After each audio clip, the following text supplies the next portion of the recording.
Hi beautiful viewers, welcome back to Anu Gowda Kannada vlogs. ನಾನು ನಿಮ್ಮ ಅನು. ಎಲ್ಲರೂ ಹೇಗಿದ್ದೀರಾ? ಚೆನ್ನಾಗಿದ್ದೀರಾ? ನಾನು ಕೂಡ ತುಂಬಾ ಚೆನ್ನಾಗಿದ್ದೀನಿ. ಇವತ್ತು ಅಕಾಡೆಮಿಯಿಂದ ನಮಗೆ ಪ್ರಾಡಕ್ಟ್ ಟೂರ್ ಇತ್ತು. ಹಾಗಾಗಿ ಬೆಳಗ್ಗೆ ಬೇಗನೆ ಎದ್ದು ಕೆಲಸ ಎಲ್ಲ ಮುಗಿಸಿ ಬೇಗನೆ ಹೊರಟಕ್ಕೆ ಹೇಳಿದರು. ಹಾಗಾಗಿ ನಾನು ಅಲ್ಲಿಂದ ಮನೆ ಹತ್ರ ಏನು ವಿಡಿಯೋ ಮಾಡ್ಕೊಳ್ಳೋದಕ್ಕಾಗಲಿಲ್ಲ. ಇಲ್ಲಿ ಬರಬೇಕಾದ್ರೆ ನಾನು KR ಮಾರ್ಕೆಟಿಗೆ ಬಂದು ಅಲ್ಲಿಂದ ಮ್ಯಾಪ್ ಕಳಿಸಿದ್ರು ಯಾವ ಥರ ಸ್ಟೋರಿಗೆ ಬರೋದು ಅಂತ ಹೇಳ್ಬಿಟ್ಟು. ಚಿಕ್ಕಪೇಟೆ ನನಗೂ ಗೊತ್ತಿರಲಿಲ್ಲ ಈ ಕಡೆಯಿಂದ ಹೋಗ್ಬೋದು ಅಂತ. ಸೊ ಕೇಳ್ತಾ ದಾರಿನ ಆ ಕಡೆ ಈ ಕಡೆ ಎಲ್ಲ ಕೇಳ್ಕೊಳ್ತಾ ಫೈನಲಿ ಅವ್ರು ಹೇಳಿದಂಥ ಒಂದು ವೈಭವ್ ಸ್ಟೋರ್ ಅಂತ ಹೇಳ್ಬಿಟ್ಟು ಅಲ್ಲಿಗೆ ಬಂದು ನಿಂತ್ಕೊಂಡೆ. ಅಲ್ಲಿ ಇನ್ನೂ ಯಾರೂ ಬಂದಿರಲಿಲ್ಲ. ಹಾಗಾಗಿ ಅಲ್ಲೇ ನಿಂತ್ಕೊಂಡು ವೆಯ್ಟ್ ಮಾಡ್ತಾ ಇದ್ದೆ. ನಿಂತು ಕಾಲು ನೋವು ಬಂದಿತ್ತು ಅಂತ ಹೇಳ್ಬಿಟ್ಟು ಹೋಗಿ ಒಳಗಡೆನೆ ಕೂತಿದ್ದೆ ಸ್ವಲ್ಪ ಹೊತ್ತು. ಆ ಕಡೆ ಈ ಕಡೆ ಎಲ್ಲ ನೋಡ್ತಾ ಇದ್ದೆ ಏನೇನು ಸ್ಟೋರೆಲ್ಲ ಇದೆ ಅಂತ ಹೇಳ್ಬಿಟ್ಟು. ನಾನು ಈ ಕಡೆಯಿಂದ ಬಂದಿರೋದು ಫಸ್ಟ್ ಟೈಮು KR ಮಾರ್ಕೆಟಿಂದ. ಒಂದೆರಡು ಸತಿ ಚಿಕ್ಕಪೇಟೆಗೆ ಹೋಗಿದ್ದೀವಿ.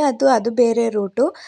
ನಾವು ಇವತ್ತು ಬಂದಿರೋದೇ ಬೇರೆ ರೂಟು. ಸೊ ಅಲ್ಲೆಲ್ಲ ಬ್ಯೂಟಿ ಸೆಂಟರ್ ಅಂತ ಯಾವುದ್ಯಾವುದೋ ಇತ್ತು, ಅದನ್ನೆಲ್ಲ ನೋಡ್ಕೊಂಡು ಕೂತಿದ್ದೆ. ಅಷ್ಟೊತ್ತೊಳಗೆ ಎಲ್ಲರೂ ಬಂದರು. ಅವರು ಕೂಡ ಆನ್ ಟೈಮ್ ನಾವು ಎಷ್ಟು ಗಂಟೆಗೆ ಅಂದ್ಕೊಂಡಿದ್ವೋ ಅಷ್ಟಕ್ಕೆ ಒಂದು 10-20 ನಿಮಿಷ ಹೆಚ್ಚು ಕಮ್ಮಿ ಆಗಿರ್ಬೋದು ಅಷ್ಟೇ. ಆನ್ ಟೈಮ್ ಎಲ್ಲರೂ ಬಂದರು. ಬಂದಿದ್ದ ತಕ್ಷಣ ಟೈಮ್ ವೇಸ್ಟ್ ಮಾಡದೆ ಸೀದಾ ನಮ್ಮ ಪ್ರಾಡಕ್ಟ್ ಟೂರ್ಗೆ ಅಂತ ಹೇಳ್ಬಿಟ್ಟು ಹೊರಟ್ವಿ. ಸೊ ಅದರಲ್ಲಿ ಕೂಡ ಸ್ವಲ್ಪ ವ್ಲಾಗ್ಸ್ ಅಂದರೆ ಮಿನಿ ಥರ ಮಾಡಿಕೊಂಡು ಅದು ಆಲ್ರೆಡಿ ಅಪ್ಲೋಡ್ ಮಾಡಿದ್ದಾರೆ ಪೂಜಾ ಅವರು ಕೂಡ. ಪ್ರಾಡಕ್ಟ್ ಟೂರ್ ವಿಡಿಯೋ ಅಂತ ಹೇಳ್ಬಿಟ್ಟು ಅದು ಇನ್ಸ್ಟಾಗ್ರಾಮ್ ಪೇಜಲ್ಲಿದೆ. ಚೆಕ್ ಮಾಡಿಲ್ಲ ಅಂದರೆ ಒಂದು ಸತಿ ಚೆಕ್ ಮಾಡಿ. ಸೊ ಒಳಗೆ ಹೋಗಿದ ತಕ್ಷಣ ನಮ್ದು ಏನಿದೆ ಅಲ್ವಾ ಬ್ಯಾಗು, ಅದನ್ನೆಲ್ಲ ಅಲ್ಲೇ ಇಡಬೇಕು. ಕ್ಯಾಶ್ ಮಾತ್ರ ಎತ್ಕೊಂಡು ಹೋಗಬೇಕು. ನಾನು ಪರ್ಸ್ ಎತ್ಕೊಂಡು ಹೋಗಿರಲಿಲ್ಲ, ಯಾವುದೋ ಜ್ಯುವೆಲರಿ ಪರ್ಸು ಬ್ಯಾಗಲ್ಲೇ ಇತ್ತು. ಅದಕ್ಕೆ ದುಡ್ಡು ಹಾಕ್ಕೊಂಡು ತೊಗೊಂಡೋಗಿ ಲಾಸ್ಟ್ಗೆ ಪ್ರಾಡಕ್ಟ್ಸ್ ಎಲ್ಲ ಸ್ಟಾರ್ಟ್ ಮಾಡಿದ್ವಿ ನೋಡೋದಕ್ಕೆ. ಆ್ಯಂಡ್ ಯಾವ್ದು ಚೆನ್ನಾಗಿರುತ್ತೆ, ಯಾವ ಥರದ್ದೆಲ್ಲ ಇರುತ್ತೆ, ಯಾವ ಬ್ರ್ಯಾಂಡ್ದಿರುತ್ತೆ, ನಮ್ಮ ಬಜೆಟ್ಗೆ ಯಾವುದೆಲ್ಲ ತೊಗೋಬೋದು, ಈ ಥರ ಒಂದೊಂದೇ ಎಲ್ಲ ನೋಡ್ತಾ ಅವರು ಕೂಡ ಅದನ್ನೆಲ್ಲ ಎಕ್ಸ್ಪ್ಲೇನ್ ಮಾಡ್ತಾಯಿದ್ರು. ಯಾವ ಥರ ಇರುತ್ತೆ, ಹೇಗೆ ತೊಗೊಂಡ್ರೆ ನಮ್ಗೆ ವರ್ತಬಲ್ಲು, ಈ ಥರ. ಆ್ಯಂಡ್ ಅಲ್ಲಿ ಸ್ಟೋರವರು ಕೂಡ ಅಷ್ಟೇ ತುಂಬ ಚೆನ್ನಾಗಿ ಪ್ರತಿಯೊಂದನ್ನು ಕೂಡ ಯಾವುದಿರುತ್ತೆ ಯಾವುದಿರಲ್ಲ, ಯಾವ್ದು ಚೆನ್ನಾಗಿರುತ್ತೆ ಅಂತೆಲ್ಲ ನೋಡಿಬಿಟ್ಟು ಬಜೆಟ್ ಫ್ರೆಂಡ್ಲಿ ಆಗಿಯೇ ನಮಗೆ ತೋರಿಸಿ ಎಲ್ಲ ತೋರಿಸ್ತಾಯಿದ್ರು. ಅದ್ರಲ್ಲಿ ನಮ್ಗೆ ಏನೇನು ಬೇಕು, ನಮ್ಮ ಇಷ್ಟು ದಿನ ಕಲ್ತಿದ್ವಲ್ಲ, ನಾವು ಒಂದು ಮೇಕಪ್ ಮಾಡೋದಕ್ಕೆ ಏನೇನೆಲ್ಲ ಬೇಕು ಅಂತ ಎಲ್ಲ ನೋಡ್ಕೊಂಡು ತೊಗೊತಾಯಿದ್ರು. ಎಲ್ಲರೂ ಆಲ್ಮೋಸ್ಟ್ ಎಲ್ಲ ತೊಗೊಳ್ತಾಯಿದ್ರು. ನಾನೇನಂದರೆ ನನ್ನ ಹತ್ರ ಮುಂಚೆನೇ ಸ್ವಲ್ಪ ಪ್ರಾಡಕ್ಟ್ಸ್ ಇತ್ತು. ಹಾಗಾಗಿ ಅದ್ರ ಜೊತೆ ಇನ್ನೂ ಏನೇನು ಬೇಕು ಪ್ರಾಡಕ್ಟ್ಗಳು ಅದನ್ನು ನೋಡಿಬಿಟ್ಟು ನಾನು ಅವರು ತೋರಿಸ್ತಾ ಇದ್ದಂಗೆ ಅದನ್ನು ನೋಡ್ತಾ ಯಾವ್ದ್ಯಾವ್ದು ಬೇಕೋ ಅದನ್ನೆಲ್ಲ ನಾವು ಕೂಡ ತೊಗೊಂಡ್ವಿ. ವೈಭವ್ ಸ್ಟೋರಲ್ಲಿ ನಾನು ಕೂಡ ಫಸ್ಟ್ ಟೈಮ್ ಹೋಗಿದ್ದು. ನಾನು ಹೋದ ಸತಿ ಬ್ಯೂಟಿಷಿಯನ್ ಮಾಡಬೇಕಾದ್ರೆ ನಾನು ಬೇರೆಯವ್ರ ಕೈಯಲ್ಲೇ ತರಿಸ್ಬಿಟ್ಟಿದ್ದೆ, ನಾನು ಹೋಗಿರಲಿಲ್ಲ. ಆದರೆ ಈ ಸತಿ ಪೂಜಾ ಅವರು ಕರ್ಕೊಂಡೋಗಿದ್ರು. ಅಂದರೆ ಯಾವ ಥರ ಇರುತ್ತೆ, ಪ್ರೈಸ್ ಯಾವ ಥರ ಇರುತ್ತೆ, ನಾವು ಯಾವ ಥರ ತೊಗೊಳ್ಬೇಕು, ಯಾವ ಥರ ಟೆಸ್ಟ್ ಮಾಡಬೇಕು, ಈ ಥರ. ಆ್ಯಂಡ್ ಅಲ್ಲೂ ಅಷ್ಟೇ ನಮಗೆ ಮೇಕಪ್ಪಿಂದ ಬ್ಯೂಟಿಷಿಯನಿಂದ ಪ್ರತಿಯೊಂದು ಐಟಮ್ಸ್ ಕೂಡ ಅಲ್ಲೇ ಸಿಗುತ್ತೆ.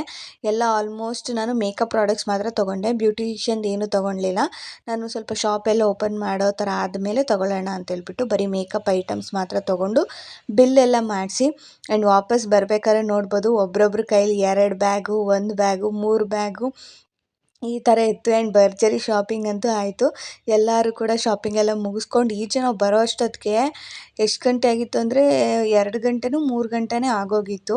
ನಮಗೆ ಗೊತ್ತೇ ಇಲ್ಲ ಟೈಮು. ನಾವು ಹೋಗಿದ್ದೇ 10 ಗಂಟೆ 10:30 ಆಗಿತ್ತು. ನಾವು ಬಂದಿದ್ದು ನೋಡಿದ್ರೆ ಅಷ್ಟೊತ್ತಿಗೆ ಎಷ್ಟೊತ್ತಾಗೋಯ್ತಪ್ಪ ಟೈಮು.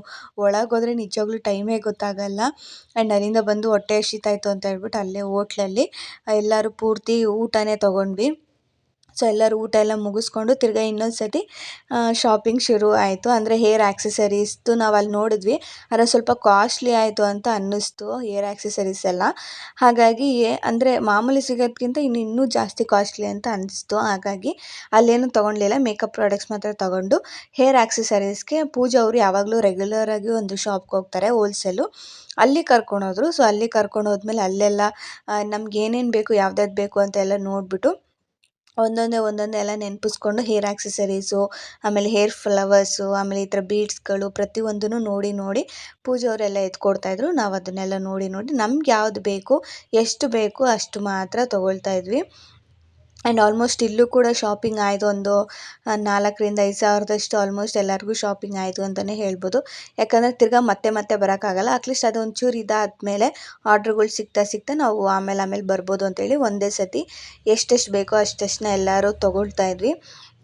ಇಲ್ಲೆಲ್ಲ ಆದಮೇಲೆ ಇಲ್ಲೆಲ್ಲ ಬಿಲ್ ಹಾಕ್ಸ್ಬಿಟ್ಟು ನೆಕ್ಸ್ಟು ಜ್ಯುವೆಲರಿ ಶಾಪ್ಗೆ ಹೋದ್ವಿ. ಅಂದರೆ ನನಗೆ ಸೆಟ್ಟು ಬೇಕಾಗಿತ್ತು.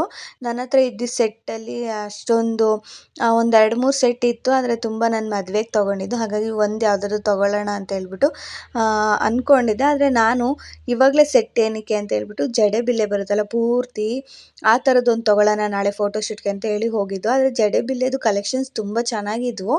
ಆದರೆ ಒಂದೇ ಸತಿ ಸೆಟ್ಟೇ ತೊಗೊಂಡ್ಬಿಟ್ರೆ ಅದರಲ್ಲೇ ಎಲ್ಲ ಬರುತ್ತಲ್ಲ ಅಂತ ಹೇಳ್ಬಿಟ್ಟು ಅದೊಂದು ಐಡಿಯಾ ಇತ್ತು. ಹಾಗಾಗಿ ಅಲ್ಲಿ ಹೆಣ್ಮಕ್ಳು ಹಂಗೆ ನಾವೇನೋ ಒಂದು ಮನಸ್ಸಲ್ಲಿ ಇಟ್ಕೊಂಡು ಹೋಗಿರ್ತೀವಿ, ಅಲ್ಲಿ ಇನ್ನೇನೋ ಆಗುತ್ತೆ. ನಾನು ಜಡೆಬಿಲ್ಲೆ ತೊಗೋಬೇಕು ಅಂದ್ಕೊಂಡು ಹೋಗಿದ್ದು, ಸೆಟ್ ಇನ್ನೊಂದು ಸತಿ ತೊಗೊಳ್ಳೋಣ ಅಂತ.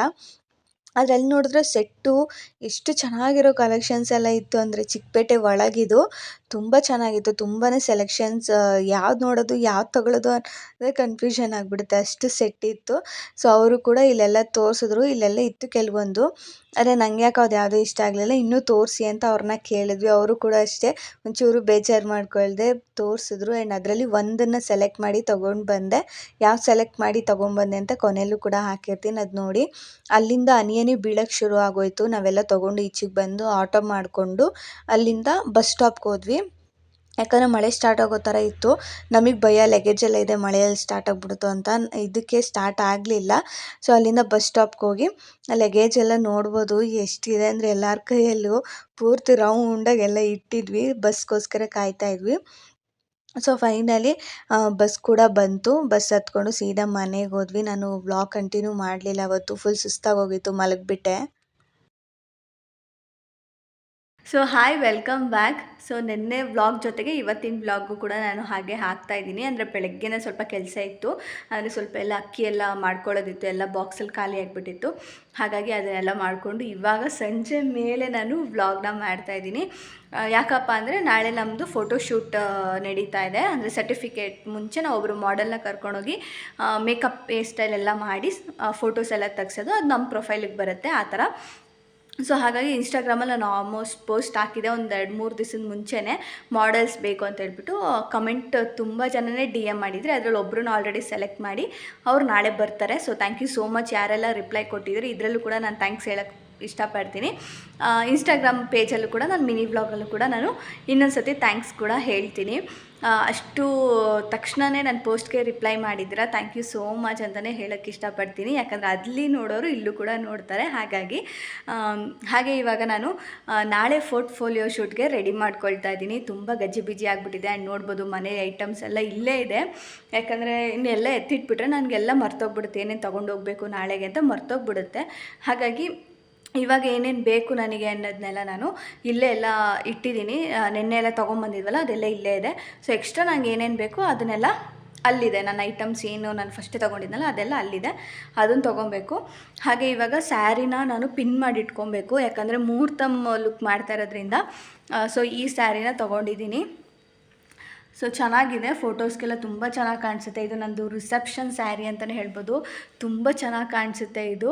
ಆದರೆ ನನಗೆ ಅವತ್ತು ಅಷ್ಟು ಹೇರ್ ಸ್ಟೈಲ್ ಆಗಲಿ ಮೇಕಪ್ ಆಗಲಿ ಮಾಡೋರು ಇರಲಿಲ್ಲ ಅಲ್ವಾ, ಹಾಗಾಗಿ ಅವಾಗ ಆಗಿರಲಿಲ್ಲ.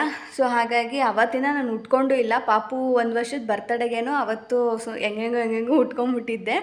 ಅದು ಬಿಟ್ಟರೆ ಇವಾಗಲೇ ತೆಗಿತಾ ಇರೋದು ಮಾಡೆಲ್ಗೋಸ್ಕರ ಅಂತ ಹೇಳ್ಬಿಟ್ಟು. ನಾನು ಬೇರೆ ಕಡೆ ತುಂಬಾ ಕಡೆ ಆಪ್ಷನ್ಸ್ಗಳು ಹುಡುಕ್ಬಿಟ್ಟೆ, ಯಾವ ಥರ ಆದರೂ ಹಾಕ್ಬೋದಾ ಅಂತ. ನಂಗೆ ಸಿಗಲೇ ಯಾವ ಥರ ಕಾಂಬಿನೇಷನಲ್ಲೂ ಸಿಗಲಿಲ್ಲ. ಹಾಗಾಗಿ ನನ್ನದೇ ಹಾಕ್ಬಿಡೋಣ ಅಂತ ಹೇಳ್ಬಿಟ್ಟು ಅವ್ರು ಸ್ವಲ್ಪ ನನ್ನ ಥರನೇ ಸ್ವಲ್ಪ ಸಣ್ಣಗಿದ್ದಾರೆ. ಹಾಗಾಗಿ ಆಗುತ್ತೆ ಅದು ಬ್ಲೌಸ್ ಆವಾಗ ನಾನು ಹೊಲಿಸಿದ್ದು, ಹಾಗಾಗಿ ಆಗುತ್ತೆ. ಅದಕ್ಕೋಸ್ಕರ ಇವಾಗ ಸ್ವಲ್ಪ ಪಿನ್ನೆಲ್ಲ ಮಾಡಿಬಿಟ್ಟು ಅರೇಂಜ್ ಮಾಡ್ಕೊತೀನಿ. ಯಾವ ಥರ ಎಲ್ಲ ಅರೇಂಜ್ ಮಾಡ್ತೀನಿ, ಯಾವ ಥರ ಎಲ್ಲ ಪ್ರಿಪೇರಿಂಗ್ ಇರುತ್ತೆ ಫೋಟೋಶೂಟ್ ಹಿಂದಿನ ದಿವಸ ನಾವೇನೇನೆಲ್ಲ ಪ್ರಿಪೇರ್ ಮಾಡ್ಕೊಬೇಕು ಅನ್ನೋದನ್ನ ಸಣ್ಣದಾಗಿ ಆಗಲೇ ನಿಮ್ಮ ಜೊತೆ ಶೇರ್ ಮಾಡ್ಕೊಳ್ತೀನಿ, ಬನ್ನಿ. ನಾಳೆ ಫೋಟೋಶೂಟ್ ಇದೆ ಅಂತ ಹೇಳಿದ್ನಲ್ವ, ಅಂದರೆ ನಾವು ಅಲ್ಲಿಗೆ ಹೋಗಿ ಸ್ಯಾರಿ ಪ್ಲೇಟ್ ಮಾಡಿ ಅವ್ರಿಗೆ ಉಡಿಸಿ ಎಲ್ಲ ಮಾಡೋದು ಏನಕ್ಕೆ ಟೈಮ್ ವೇಸ್ಟ್ ಮಾಡೋದು ಅಂತ ಹೇಳ್ಬಿಟ್ಟು ಇವತ್ತೇ ನಾನು ಬೆಳಗ್ಗೆ ಎಲ್ಲ ಕೆಲಸ ಇತ್ತು, ಬೇಜಾನ್ ಕೆಲಸ. ಹಬ್ಬಗಳಿಗೆ ಬೇರೆ ಇನ್ನೂ ನಾನು ಏನೂ ಕ್ಲೀನ್ ಮಾಡಿರಲಿಲ್ಲ. ಅಕ್ಕಿ ಎಲ್ಲ ಆಲ್ಮೋಸ್ಟ್ ಸೊಸೈಟಿ ಅಕ್ಕಿ ಅಲ್ವಾ, ಎಲ್ಲ ಖಾಲಿಯಾಗಿತ್ತು. ಹಾಗಾಗಿ ಅದನ್ನೆಲ್ಲ ಜಲ್ಡೆ ಹಿಡ್ದು ಎಲ್ಲ ಎತ್ತಿಟ್ಬಿಟ್ಟು ಆಮೇಲೆ ಸಂಜೆ ಮೇಲೆ ವ್ಲಾಗ್ ಶುರು ಮಾಡಿದೆ. ಅದಕ್ಕೋಸ್ಕರ ಸ್ವಲ್ಪ ವೀಡಿಯೋ ಅಷ್ಟು ಕ್ಲಾರಿಟಿ ಇಲ್ಲ.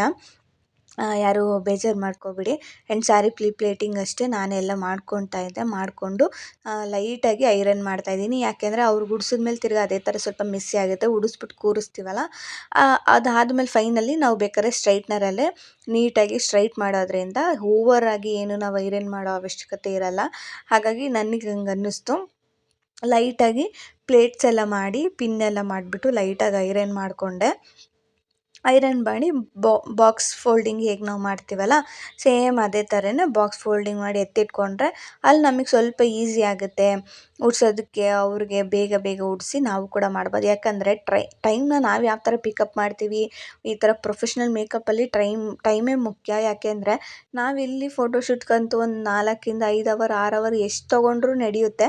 ಆದರೆ ಮದುವೆಯಲ್ಲಿ ನಾವು ಹೋಗಿ ಒಬ್ಬರು ಬ್ರೈಡ್ ಅಟೆಂಡ್ ಮಾಡ್ತೀವಿ ಅಂದರೆ ನಮ್ಗೆ ಅಷ್ಟು ಟೈಮ್ ಇರೋಲ್ಲ. ಅವ್ರು ಕೊಡೋದೇ 1 ಅವರು, 1 ಅವರ್ಗಿಂತ ಕಮ್ಮಿನೇ ಕೆಲವು ಕಡೆ ಕೊಡೋದು. ಕೆಲವ್ರ ಕಡೆ ಟೈಮ್ ಇರುತ್ತೆ ಅಂತ ಹೇಳ್ಬಿಟ್ಟು 2 ಅವರ್ ಆದರೂ ಪರವಾಗಿಲ್ಲ ನೀಟಾಗಿ ಮಾಡಿ ಅಂತ ಹೇಳ್ತಾರೆ. ಹಂಗೆ ಒಂದೊಂದು ಕಡೆ ಒಂದೊಂದು ಥರ ಟೈಮಿಂಗ್ಸ್ ಇರುತ್ತೆ. ಹಾಗಾಗಿ ಯಾವುದನ್ನು ನಾವು ನಿರ್ಲಕ್ಷ್ಯ ಮಾಡೋದಕ್ಕಾಗಲ್ಲ. ನಾವು ಟೈಮಲ್ಲಿ ಏನೇನೆಲ್ಲ ಮಾಡಿ ಹೇಗೆಲ್ಲ ಮಾಡ್ಬೋದು ಅನ್ನೋದನ್ನು ಕೂಡ ಕಲಿತು ನಾವು ಮಾಡ್ಕೋಬೇಕು. ಈ ಥರ ಫೋಟೋಶೂಟ್ಗಾದರೆ ನಮಗೆ ಟೈಮ್ ಇರುತ್ತೆ ಅಲ್ವಾ, ಹಾಗಾಗಿ ಒಂದು ಸ್ವಲ್ಪ ಆದರೂ ಪ್ಲೇಟಿಂಗ್ ಮಾಡ್ಕೊಂಡು ಹೋದರೆ ಅಲ್ಲಿ ಮೇಕಪ್ ಚೆನ್ನಾಗಿ ಬರುತ್ತೆ, ಸೆಟ್ಟಿಂಗ್ ಆಗೋಕ್ಕೆ ಚೆನ್ನಾಗಿ ಇದಾಗುತ್ತೆ ಅಂತ ಹೇಳ್ಬಿಟ್ಟು ನಾನು ಮನೆಯಲ್ಲೇ ಆದಷ್ಟು ಪ್ಲೇಟೆಲ್ಲ ಮಾಡಿಕೊಂಡು, ಅಂದರೆ ಇದು ಸ್ವಲ್ಪ ಏನಂದರೆ ಅಲ್ಲೇ ನಾವು ಪ್ಲೇಟ್ ಮಾಡಿ ಕೂರಿಸ್ತೀವಿ ಅನ್ನೋದು ಸ್ವಲ್ಪ ಕಷ್ಟ. ಯಾಕಂದರೆ ನೀಟಾಗಿ ಸ್ಟ್ರೈಟ್ನರಲ್ಲಿ ಐರನ್ ಮಾಡ್ತಾನೆ ಇರಬೇಕು, ಸ್ವಲ್ಪ ದಪ್ಪ ಬರುತ್ತೆ. ಹಾಗಾಗಿ ನಾನು ಮೊದಲೇ ಲೈಟಾಗಿ ನೋಡ್ಬೋದು ಐರನ್ ಮಾಡಿಬಿಟ್ಟು ಬಾಕ್ಸ್ ಫೋಲ್ಡಿಂಗ್ ಮಾಡ್ತಾಯಿದ್ದೀನಿ. ತೀರನೂ ನಾನೇನು ಐರನ್ ಮಾಡೋದಕ್ಕೆ ಹೋಗಿಲ್ಲ. ಹಾಗಾಗಿ ಅಲ್ಲಿ ಬೇಕಾದ್ರೆ ಇನ್ನೊಂದು ಸತಿ ಸ್ವಲ್ಪ ಮೆಸ್ಸಿಯಾಗಿ ಅವ್ರು ಕೂತ್ಕೊಂಡು ಎದ್ದು ಓಡಾಡೋದೆಲ್ಲ ಮಾಡಿದಾಗ ಸ್ವಲ್ಪ ಮೆಸ್ಸಿ ಆಗಿರುತ್ತಲ್ಲ, ಆವಾಗ ಬೇಕಾದ್ರೆ ಸ್ಟ್ರೈಟ್ನರಲ್ಲಿ ನೀಟಾಗಿ ಸ್ಟ್ರೈಟ್ ಮಾಡಿದ್ರೆ ಸೀರೆ ಅನ್ನೋದು ಸೂಪರಾಗಿ ಕೂರುತ್ತೆ ಅಂತ ಹೇಳ್ಬಿಟ್ಟು ನಾನು ಹಾಗೆ ಮಾಡಿಕೊಂಡೆ. ಸ್ಯಾರಿ ಎಲ್ಲ ಪ್ಲೇಟಿಂಗ್ ಎಲ್ಲ ಕಂಪ್ಲೀಟ್ ಆಗ್ತಾ ಬಂತು. ಆಲ್ಮೋಸ್ಟ್ ಎಷ್ಟು ಒಂದು ಅರ್ಧ ಗಂಟೆಯಲ್ಲೇ ಸ್ಯಾರಿ ಪ್ಲೇಟಿಂಗ್ ಮಾಡಿಬಿಟ್ಟೆ. ಯಾಕಂದರೆ ನಾನು ಊಟ ಮಾಡಿ 9-9:30 ಆಗಿತ್ತು ನಾನು ಸ್ಟಾರ್ಟ್ ಮಾಡಿದಾಗ. ಹಾಗಾಗಿ ಬೇಗನೆ ಎಲ್ಲ ಮಾಡಿಕೊಂಡು ನೋಡ್ಬೋದು. ಸೊ ಫೈನಲಿ ಈ ಥರ ಮಾಡಿಕೊಂಡೆ. ಬಾಕ್ಸ್ ಫೋಲ್ಡಿಂಗ್ನ ಮಾಡಿಕೊಂಡು ಕವರ್ಗೆ ಹಾಕಿ ಎತ್ತಿಟ್ಕೊಂಡೆ. ಆನಂತರ ಮೇಕಪ್ ಪ್ರಾಡಕ್ಟ್ಸ್ಗೆ ಅಂತ ಹೇಳ್ಬಿಟ್ಟು ನಾನು ಈ ಬ್ಯಾಗ್ನೂ ಕೂಡ ಅಲ್ಲೇ ಹೋಲ್ಸೇಲ್ ಇದರಲ್ಲೇ ತೊಗೊಂಡೆ. ವೈಭವ್ ಸ್ಟೋರಲ್ಲಿ ನೋಡಿದ್ವಿ, ಆದರೆ ಸ್ವಲ್ಪ ನನಗೆ ಕಾಸ್ಟ್ಲಿ ಅಂತಲೂ ಅನ್ನಿಸ್ತು. ತೊಗೋಬೋದಾಗಿತ್ತು, ಆದರೆ ಸದ್ಯಕ್ಕೆ ಯಾಕೆ ಅಷ್ಟೊಂದು ಅಂತ ಅಂದ್ಬಿಟ್ಟು ನಾನೇನು ಮಾಡಿದೆ ಅಂದರೆ ಈ ಥರ ಸಿಂಪಲಾಗಿರೋದೆ ಸದ್ಯಕ್ಕೆ ತೊಗೊಳ್ಳೋಣ, ಆಮೇಲೆ ಹೋಗ್ತಾ ಚೆನ್ನಾಗಿರೋದು ತೊಗೊಳ್ಳೋಣ ಅಂತ ಹೇಳ್ಬಿಟ್ಟು ಈ ಬ್ಯಾಗ್ನ ತೊಗೊಂಡೆ. ಇದು ಸಮಥಿಂಗ್ 1400 ಏನೋ ಕೊಟ್ಟೆ ಅಂತ ಅನಿಸ್ತು. ಹೌದು, 1400 ಕೊಟ್ಟು ತೊಗೊಂಡೆ. ಆನಂತರ ಅಲ್ಲಿ ನಾವೇನು ತಂದಿದ್ವಲ್ಲ ಪ್ರಾಡಕ್ಟ್ಸು ಅದನ್ನೆಲ್ಲ ಬಿಚ್ಚಿಬಿಟ್ಟು ಅದು ಇದ್ರೊಳಗೆ ಕಿಟ್ ಒಳಗೆ ಜೋಡಿಸ್ಕೊಳ್ತಾ ಇದ್ದೆ. ಹಾಗೆ ನನ್ನ ಹತ್ರ ಏನಿತ್ತಲ್ಲ ಪ್ರಾಡಕ್ಟ್ಸು ಅದನ್ನೂ ಕೂಡ ಎಲ್ಲ ನೀಟಾಗಿ ಅರೇಂಜ್ ಮಾಡಿಕೊಂಡೆ. ನೋಡ್ಬೋದು ಈ ಥರ ಕಾಣಿಸ್ತಾ ಇದೆ. ನನ್ನ ಒಂದು ಡ್ರೀಮ್ ಪ್ರೊಫೆಷ್ನಲ್ ಮೇಕಪ್ ಕಿಟ್ ಅಂತಲೇ ಹೇಳ್ಬೋದು ಇದು. ತುಂಬ ಖುಷಿಯಾಯಿತು ಅದನ್ನು ನೋಡಿದ ತಕ್ಷಣ. ನಾನು ಒಂದು ಕಿಟ್ನ ರೆಡಿ ಮಾಡಿಕೊಂಡೆ ಅಂತ ಖುಷಿಯಾಗೋಯಿತು. ನನ್ನ ಒಂದು ಡ್ರೀಮ್ ಫುಲ್ಫಿಲ್ ಆಯಿತು ಅಂತಲೇ ಹೇಳ್ಬೋದು. ಆನಂತರ ಸೆಕೆಂಡ್ ಅಂದರೆ ನಾನು ಹೇರ್ ಆ್ಯಕ್ಸೆಸರೀಸ್ದೆಲ್ಲ ಒಂದು ಕವರಲ್ಲಿ ಹಾಕಿಟ್ಟಿದ್ನಲ್ವ, ಅದನ್ನೆಲ್ಲ ಒಂದು ಬಾಕ್ಸ್ಗೆ ಅಂತ ಹೇಳ್ಬಿಟ್ಟು ರೆಡಿ ಮಾಡ್ಕೊತಾ ಇದ್ದೆ. ಅಂದರೆ ಯು ಪಿನ್ನು, ಸುಜಾತ ಪಿನ್ನು, ಈ ಥರದ ಪಿನ್ಸ್ ಎಲ್ಲ ಏನೇನಿರುತ್ತೆ ನಮಗೆ ಬೇಕಲ್ವ ಹೇರ್ ಸ್ಟೈಲ್ ಮಾಡೋದಕ್ಕೆ, ಅದಕ್ಕೋಸ್ಕರ ಈ ಬಾಕ್ಸು ಕೂಡ ಅಲ್ಲೇ ತೊಗೊಂಡಿದ್ದು ಹೋಲ್ಸೇಲಲ್ಲೇ. ನಮಗಿದೆಲ್ಲ ಯಾವ ಥರ ಒಂದೇ ಕಡೆ ಇದ್ದರೆ ನಾವು ಎತ್ಕೊಂಡು ಮಾಡಿಬಿಡ್ಬೋದು, ಬೇರೆ ಕಡೆ ಅಂದರೆ ಕಷ್ಟ ಆಗುತ್ತೆ ಅಂತ ಹೇಳ್ಬಿಟ್ಟು ಎಲ್ಲ ಈ ಬಾಕ್ಸ್ಗೆಲ್ಲ ಅರೇಂಜ್ ಮಾಡಿಕೊಂಡೆ. ಸೊ ಫೈನಲಿ ಹೇರ್ ಆ್ಯಕ್ಸೆಸರೀಸ್ದು ಕೂಡ ಎಲ್ಲ ನೀಟಾಗಿ ಅರೇಂಜ್ ಮಾಡಿಕೊಂಡು ಎಲ್ಲ ಎತ್ತಿಟ್ಕೊಂಡೆ. ಸೊ ಎಲ್ಲನೂ ಪ್ಯಾಕ್ ಅಂತೂ ಆಯಿತು. ನಾಳೆ ಫೋಟೋಶೂಟು ಎಲ್ಲ ನೀಟಾಗಿ ಪ್ಯಾಕ್ ಮಾಡಿಕೊಂಡೆ. ನೋಡ್ಬೋದು ಜ್ಯುವೆಲರಿ, ಸ್ಯಾರಿ, ಮೇಕಪ್ ಕಿಟ್ ಆಗಿರ್ಬೋದು, ಹೇರ್ದು ಮಿಷಿನ್ಸು, ಸ್ಪ್ರೇಸು ಎಲ್ಲನೂ ಬ್ಯಾಗಲ್ಲಿ ಇವಾಗ ಒಂದು ಕಡೆ ಎಲ್ಲ ಫಸ್ಟು ನೀಟಾಗಿ ಇಟ್ಕೊಂಡೆ. ಏನಾದರೂ ಮರ್ತಿಲ್ವಾ ಅಂತ. ಆಮೇಲೆ ಜ್ಯುವೆಲರಿ ಕೂಡ ನೋಡಿದೆ. ಸೊ ಈ ಜ್ಯುವೆಲರಿ ಅಂತೂ ನಾನು ಅಂದ್ಕೊಂಡಿರಲಿಲ್ಲ ಸ್ಯಾರಿ ಮೇಲೆ ಅಷ್ಟು ಚೆನ್ನಾಗಿ ಕಾಣಿಸುತ್ತೆ ಅಂತ. ನಿಜವಾಗ್ಲೂ ತುಂಬಾ ಚೆನ್ನಾಗಿ ಕಾಣಿಸ್ತಾ ಇತ್ತು. ವರ್ತಬಲ್ ಅಂತಲೂ ಅನ್ನಿಸ್ತು ನನಗೆ ಆ ಸ್ಯಾರಿ ಮೇಲೆ ಜ್ಯುವೆಲರಿ ನೋಡಿ ಖುಷಿ ಆಯಿತು. ಸೊ ಎಲ್ಲನೂ ಇನ್ನೊಂದು ಸತಿ ನೋಡಿಕೊಂಡು ಬ್ಯಾಗ್ ಒಳಗೆಲ್ಲ ಎತ್ತಿಟ್ಕೊಂಡೆ. ನಾಳೆ ಫೋಟೋಶೂಟ್ ಹೇಗೆ ಬರುತ್ತಪ್ಪ, ಯಾವ ಥರ ಇರುತ್ತೆ ಅನ್ನೋದೇ ನನಗೆ ಫುಲ್ಲು ಕ್ಯೂರಿಯಾಸಿಟಿ ಅಂತೂ ಇತ್ತು. ಚೆನ್ನಾಗಿ ಬಂದರೆ ಸಾಕು. ಅಂದರೆ ಚೆನ್ನಾಗಂದರೆ ನಾವು ಹೇಗೆ ಮಾಡ್ತೀವೋ ಅದ್ರ ಮೇಲೆ ಅಲ್ವಾ. ನನಗೆ ಅದು ಬೇರೆ. ಈ ಒಂದು ಸ್ಯಾರಿ ನಾನು ತೊಗೊಂಡಿರೋದು ನನಗೆ ಸ್ಟಾರ್ಟಿಂಗ್ ಅಷ್ಟೊಂದೇನು ಇಷ್ಟ ಆಗ್ತಾ ಇರಲಿಲ್ಲ. ಯಾಕಂದರೆ ನನಗೆ ಉಡಿಸ್ದಾಗ ನಾವು ಅಷ್ಟು ಮೇಕಪ್ಪು ಆಗಿರಲಿಲ್ಲ, ಹೇರ್ ಸ್ಟೈಲು ಮಾಡ್ಕೊಂಡಿರಲಿಲ್ಲ. ಅದಕ್ಕೆ ಚೆನ್ನಾಗಿ ಕಾಣಿಸಲ್ವೇನೋ ಅಂತ ಅಂದ್ಕೊಂಡಿದ್ದೆ. ಆದರೆ ನಿಜವಾಗ್ಲೂ ಫೋಟೋಶೂಟ್ ನಾವು ತೆಗೆಸ್ದಾಗೆ ನನಗೆ ತುಂಬ ಇಷ್ಟ ಆಗಿದ್ದು ನನ್ನ ಸೀರೆ ಎಷ್ಟು ಚೆನ್ನಾಗಿ ಕಾಣಿಸ್ತಾ ಇದೆ ಅಂತ ಹೇಳ್ಬಿಟ್ಟು ನಂಗೆ ಅವಾಗ ತುಂಬಾ ಇಷ್ಟ ಆಯಿತು. ಆ್ಯಂಡ್ ಅವ್ರ ಫೋಟೋಸ್ಗಳು ಮಾತ್ರ ತುಂಬಾ ಚೆನ್ನಾಗಿ ಬಂತು. ಆ್ಯಂಡ್ ಮೇಕಪ್ ಕೂಡ ಅಷ್ಟೇ ಯಾವುದೇ ರೀತಿಯಾದಂಥ ಇದ್ರ ಥರ ಅಂತೂ ಬರಲಿಲ್ಲ. ತುಂಬ ನೀಟಾಗಿ ಸೆಟಲ್ ಆಗಿ ಒಂಥರ ನ್ಯಾಚುರಲ್ ಆಗೇ ಬಂತು ಮೇಕಪ್ ಕೂಡ. ಅದನ್ನು ಕೂಡ ನಾನು ನೆಕ್ಸ್ಟ್ ಹಿಂದಿಂದನೇ ಅಪ್ಲೋಡ್ ಮಾಡ್ತೀನಿ ವೀಡಿಯೋಸ್ನ. ಮಂಡೆಯಿಂದ ಕಂಟಿನ್ಯೂಸ್ ವೀಡಿಯೋಸ್ ಬರುತ್ತೆ. ಯಾಕಂದರೆ ನಾನು ಸ್ಯಾಟರ್ಡೆ ಸಂಡೇ ಸ್ವಲ್ಪ ಬ್ರೇಕ್ ತೊಗೊಂಡೆ. ಹಾಗಾಗಿ ಮಂಡೆಯಿಂದ ಕಂಟಿನ್ಯೂಸ್ ಆಗಿ ವ್ಲಾಗ್ಸ್ಗಳನ್ನಂತೂ ಕಂಪ್ಲೀಟಾಗಿ ಹಾಕ್ತೀನಿ ನಾನು. ಯಾವ ಥರ ಫೋಟೋಸ್ ಎಲ್ಲ ಬಂದಿದೆ, ವೀಡಿಯೋಸ್ ಎಲ್ಲ ಹೇಗಿದೆ ಅಂತಲೂ ನಾನು ಅದನ್ನೆಲ್ಲ ಅಪ್ಕಮಿಂಗ್ ವ್ಲಾಗ್ಸಲ್ಲಿ ಹಾಕ್ತೀನಿ. ತುಂಬಾ ಇಷ್ಟ ಆಯಿತು ನನಗೂ. ಹಾಗೆ ನನ್ನ ಹೊಸ ಇನ್ಸ್ಟಾಗ್ರಾಮ್ ಪೇಜ್ ಕೂಡ ಇದೆ, ಅನು ಗೌಡ ಮೇಕೋವರ್ ನೆನ್ಮಂಗ್ಲ ಅಂತ ಹೇಳ್ಬಿಟ್ಟು. ಅದನ್ನು ನಾನು ಇನ್ಸ್ಟಾಗ್ರಾಮ್ ಪೇಜ್ನ ಡಿಸ್ಕ್ರಿಪ್ಷನಲ್ಲಿ ಕೊಟ್ಟಿರ್ತೀನಿ, ಚೆಕ್ಔಟ್ ಮಾಡಿ. ಹಾಗೆ ಮೇಕಪ್ ಕಾಂಟ್ಯಾಕ್ಟ್ಸ್ ಏನಾದರೂ ಬೇಕು ಅಂದರೆ ಹೇಳಿ, ನಾನು ನಂಬರ್ನೂ ಕೂಡ ಹಾಕ್ತೀನಿ. ಯಾರಿಗಾದ್ರೂ ಮೇಕಪ್ ಮಾಡಿಸ್ಕೊಳ್ಬೇಕು, ಸಿಂಪಲ್ ಆಗಾದರೂ ಇರ್ಬೋದು, ಬ್ರೈಡಲ್ ಆದರೂ ಇರ್ಬೋದು, ಎಂಗೇಜ್ಮೆಂಟ್ ಲುಕ್ಕು, ಸೀಮಂತದ ಲುಕ್ಕು, ಈ ಥರ ನೀವೇನೋ ನನ್ನನ್ನು ಕಾಂಟ್ಯಾಕ್ಟ್ ಮಾಡಬೇಕು ಅಂದರೆ ಕಮೆಂಟ್ ಮೂಲಕ ಕಮೆಂಟ್ ಮಾಡಿ, ನಾನು ಅದ್ರ ಮೂಲಕ ನಂಬರ್ ಕಳಿಸ್ತೀನಿ. ಇಲ್ಲಾಂದರೆ ನನ್ನ ಹೊಸ ಇನ್ಸ್ಟಾಗ್ರಾಮ್ ಪೇಜ್ ಇದೆ, ಅದರಲ್ಲೂ ಕೂಡ ನೀವು ನನ್ನ ಕಾಂಟ್ಯಾಕ್ಟ್ ಮಾಡ್ಬೋದು. Thank you for watching.